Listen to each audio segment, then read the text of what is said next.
Hai, berjumpa kembali dengan Sisi Hukum. Apa kabar?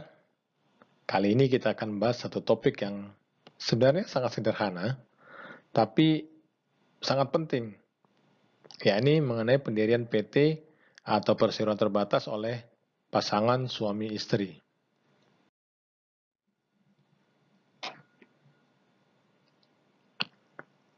Apakah Undang-Undang PT mengatur mengenai pendirian PT oleh suami istri? Topik ini penting karena seringkali orang mendirikan PT secara bersama-sama oleh suami dan istri tanpa mengetahui dampak atau konsekuensi hukum dari pendirian PT tersebut oleh suami dan istri. Nah, Undang-Undang Nomor 40 Tahun 2007 tentang Perseroan Terbatas atau Undang-Undang PT sebenarnya tidak mengatur mengenai pendirian PT oleh suami istri secara tegas. Sehingga karena tidak ada ketentuan yang mengatur secara tegas, kita perlu melakukan analisa dan penafsiran dengan mengacu pada beberapa peraturan perundang-undangan.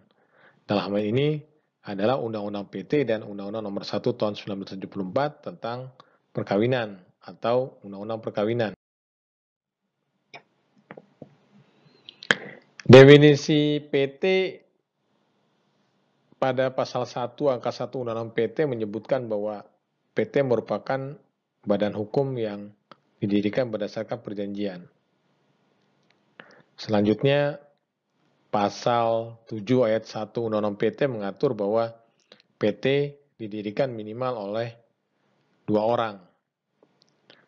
Nah, namun demikian, kalau kita perhatikan pada penjelasan pasal 7 ayat 1 Undang-Undang PT, diatur bahwa yang dimaksud dengan orang adalah orang perorangan, baik warga negara Indonesia maupun asing atau badan hukum Indonesia atau asing.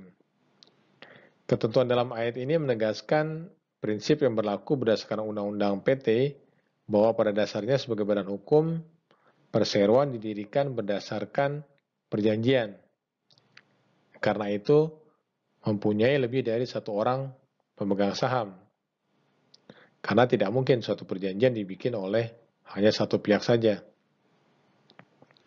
Jumlah minimal 2 pemegang saham pun tetap harus dipertahankan oleh perseroan setelah perseroan didirikan dan memperoleh status badan hukum, sebagaimana ditegaskan pada pasal 7 ayat 5 Junto ayat 6 Undang-Undang PT.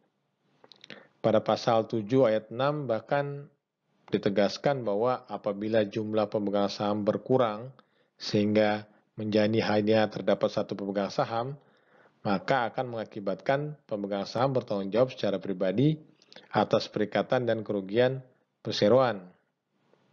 Sehingga konsep pertanggungjawaban terbatas tidak berlaku pada pemegang saham tunggal tersebut. Sedangkan jumlah maksimal pendiri PT tidak ditentukan dalam Undang-Undang PT. Namun demikian, apabila jumlah pendiri PT cukup banyak, maka setelah PT didirikan, para pendiri tersebut akan menjadi pemegang saham. Sehingga perlu diperhatikan ketentuan mengenai jumlah pemegang saham suatu PT yang akan dapat mengakibatkan suatu PT termasuk dalam kategori perusahaan publik yang akan menimbulkan konsekuensi pada PT tersebut sebagai perusahaan publik. Bagaimana pendirian PT oleh suami istri? Sebagaimana kita ketahui, Undang-Undang Perkawinan Indonesia mengenal konsep harta bersama. Hal ini ditegaskan pada pasal 35 ayat 1 Undang-Undang Perkawinan yang mengatur bahwa harta benda yang diperoleh selama perkawinan menjadi harta bersama. Oleh karena itu,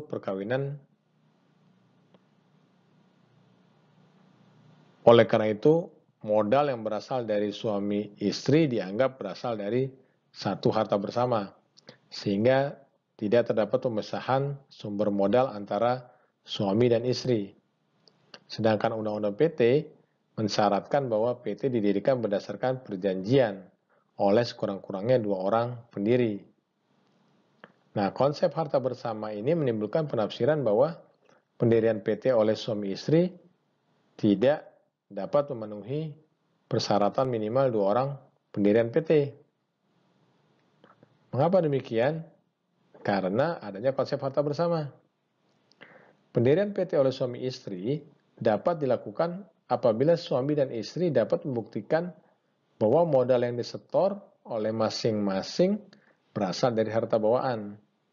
Mengingat harta bawaan dari masing-masing suami dan istri berada di bawah penguasaan sendiri-sendiri, sepanjang para pihak tidak menentukan lain, sebagaimana diatur pada pasal 35 ayat 2 Undang-Undang Perkawinan.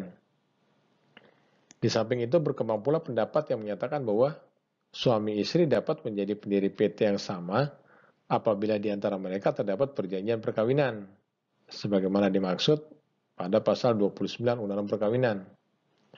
Namun demikian, perlu diperhatikan kembali apakah harta bersama yang diperoleh selama perkawinan dapat atau menjadi objek perjanjian perkawinan.